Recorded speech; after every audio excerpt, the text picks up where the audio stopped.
Hey, I'm Relic from Portland, Oregon. I've been in the industry for about 5-6 years. I grew up around glass artists. When I was like 12 years old, there was a guy that was a production artist guy that did a bunch of fume techniques, and I kind of learned from him and picked up off of that. Right on. Who do you work with now? I work in Kevin Murray's shop in Milwaukee, Oregon. Nice. I really like that guy's work. If you had somebody, I mean, whether they're even alive still, that you could collab with in the world on any kind of glass, I mean, you can name 5 or 10 if you want to, but who would you really dig collabing with if you had the chance? Glass artist-wise, or just artists in general? Because I'm really big into mixed media, so I would like. So artists in general. Yeah, I mean, if I could do, if I could get together with Clive Barker and sculpt out a piece together with him for my series of stuff that I'm doing with his work, that would be spectacular. But Buck is really awesome. I mean, that guy's blowing up right now.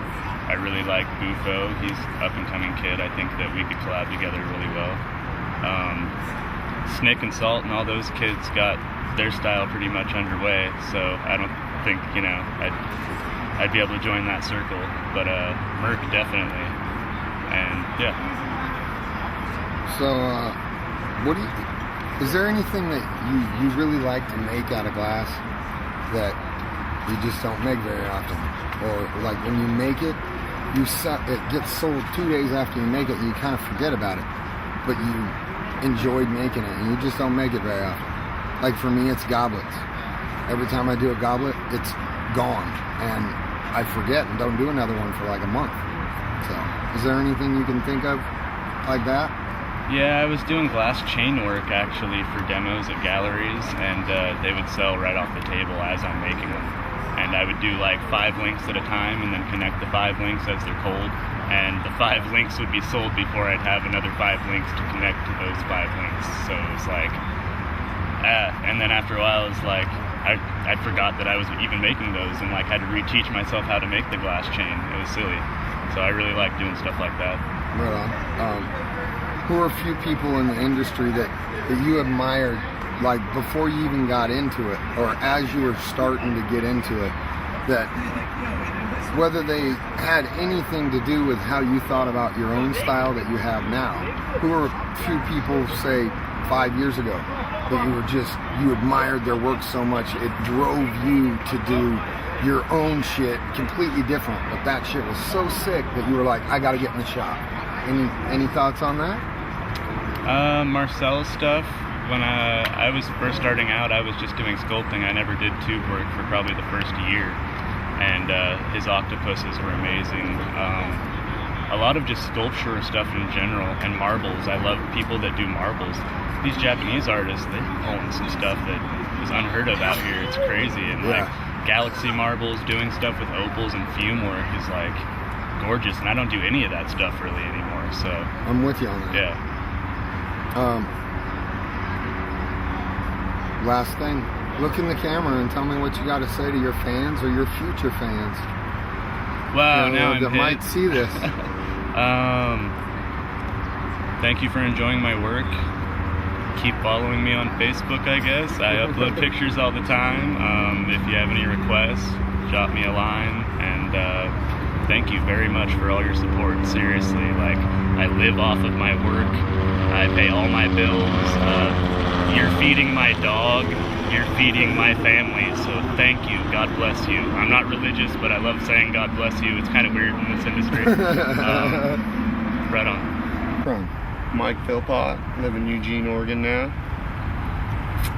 How long you been doing glass work? I was trying to think of that on the way out here. About 10 years. Right at about 10 years. Just messing around for the first couple, yeah, I know. Doing prep work and stuff. I know that feeling. Yeah.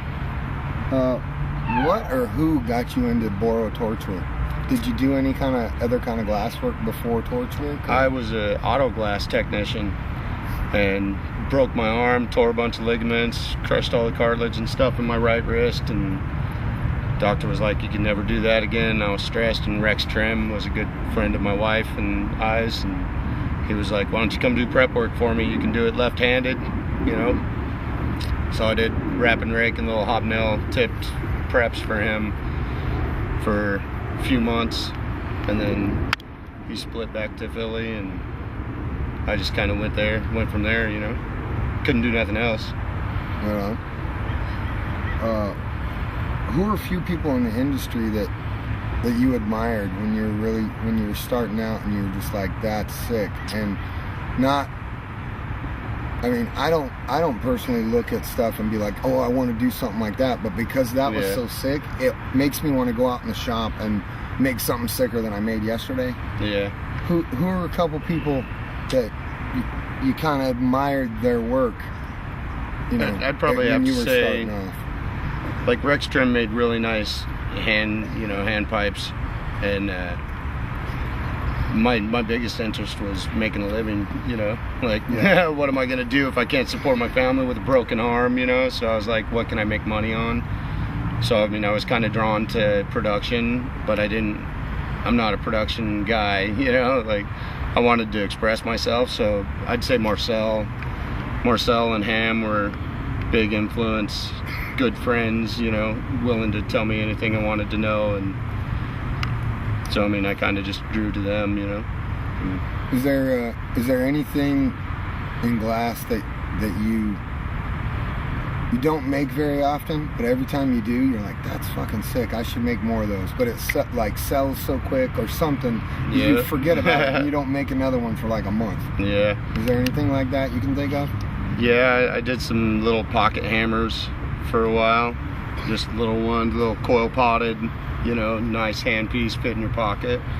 I made a few of them out of just oddball shit, you know, and I had like no real, you know, no diagram, you know, no like, oh, I'm gonna make this, you know. I just kind of smeared colors and shit together and like coil potted different colors, and I got really good at coil potting. I was like, I should change my name to Coil Pot instead of Phil Pot, you know? Like, and then I just stopped making them, and every one of them sold, you know, just as soon as it came out, and I just never really, you know, made a job out of that, you know. I just kind of made whatever was selling. I have a hard time making glass that I know isn't already sold, you know. Like, I've never had a problem selling glass, but that's always been a fear, you know, like, where am I gonna sell it? Like, yeah. Who do you work with now, or collab with? Ham? Yeah.